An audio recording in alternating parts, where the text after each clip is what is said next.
Hello friends, একটা সময় ছিল যখন 5ই ডিসেম্বর ধুরন্ধরের সঙ্গে রাজা সাহেবের ক্ল্যাশ হওয়ার কথা ছিল। আর সবাই আদিত্য ধর আর রণবীর সিংকে পিছিয়ে যেতে বলেছিল, কিন্তু তারপর রাজা সাহেব এক মাস পিছিয়ে গেল। আর এখন যখন প্রভাসের ছবির সময় এসেছে, তখনও ধুরন্ধর এক মাস পরেও তার পিছনে লেগে আছে। কিন্তু এবার এসেছে রাজা সাহেব ট্রেলার নাম্বার 2, যেটার পর গল্প বদলাতেও পারে, কারণ 10 বছর কেটে গেলেও বাহুবলী তো বাহুবলীই থাকে, তাই না? হ্যাঁ, তো রাজা সাহেব 2.0 ট্রেলার রিলিজ হয়েছে, আর সেটা দেখে পাবলিক 50-50 ভাগ হয়ে গেছে। কিন্তু যদি আমাকে জিজ্ঞেস করো, আমার কেসটা 60-40। কিভাবে?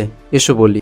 একদম ক্লিয়ার, রাজা সাহেবের টিম আগের ট্রেলারের রিয়াকশন খুব সিরিয়াসলি নিয়েছে, তাই যতটা সম্ভব আলাদা আলাদা জিনিস একসাথে দেখিয়ে দিয়েছে, যেন ট্রেলারে যার যা পছন্দ সে সেটা পেয়ে যায়। হরর থিমের সঙ্গেও লেগে থাকার চেষ্টা করেছে, সঙ্গে কমেডির ফর্মুলা ডায়লগের উপর ছেড়ে দিয়েছে। মানবা না মানো, এতটা ফ্রি অভিনয় করতে প্রভাসকে অনেকদিন পর দেখা গেছে। মানতে হবে, মুভির সঙ্গে এক্সপেরিমেন্ট করা এদের থেকে শেখা উচিত। কিন্তু ব্যাপারটা এটাও যে ট্রেলারে এত কিছু দেখিয়ে দিলে থিয়েটারে দেখার জন্য আর কি কিছু বাকি থাকে? Fight scene, horror secret, Sanjay দত্তের মিস্ট্রি প্রায় সবই বলে দেওয়া হয়েছে। কিছু জিনিস যেমন হিপনোটিজমের অ্যাঙ্গেল বা বমানি রানীর ক্যারেক্টারটা লুকিয়ে রাখা যেত, এমনকি যে বাহুবলী টাচটা দেওয়া হয়েছে সেটাও লুকিয়ে রাখলে ভালো হতো। আর হ্যাঁ, এই কথাটা মানতে প্রভাস ফ্যানদের লজ্জা পাওয়া উচিত না যে ছবির ভিএফএক্স সত্যি 400 কোটি বাজেটের সঙ্গে জাস্টিস করেনি। অদ্ভুত বিশাল মনস্টার আইডিয়া খুব ভালো, কিন্তু প্রেজেন্টেশনটা সত্যি বাচ্চাদের মতো লাগছে। ক্রোকোডাইল ফাইট সিন, উল্টো পাল্টা প্রসাদ, অনেকে একে আদিপুরুষ 2.0 বলতেও শুরু করেছে। আর সেটা পুরোপুরি ভুলো না, কারণ এই স্পেশাল ইফেক্টসে কিছুই স্পেশাল নেই, কিন্তু পুরো গেম বদলে যাবে যদি রাজা সাহেবের ক্রসওভার ভুলভুলাইয়ার মতো হয়। মাথার ভেতরে চলা ভূত যে কোনো ভিএফএক্স বা সিজিআই এর চেয়ে বেশি ইন্টারেস্টিং আর ভয়ঙ্কর হয়। যখন প্রভাসের আসল রাজা সাহেব ট্রান্সফরমেশন সঞ্জয় দত্তের সামনে দাঁড়াবে, একটা জোরালো সাসপেন্স,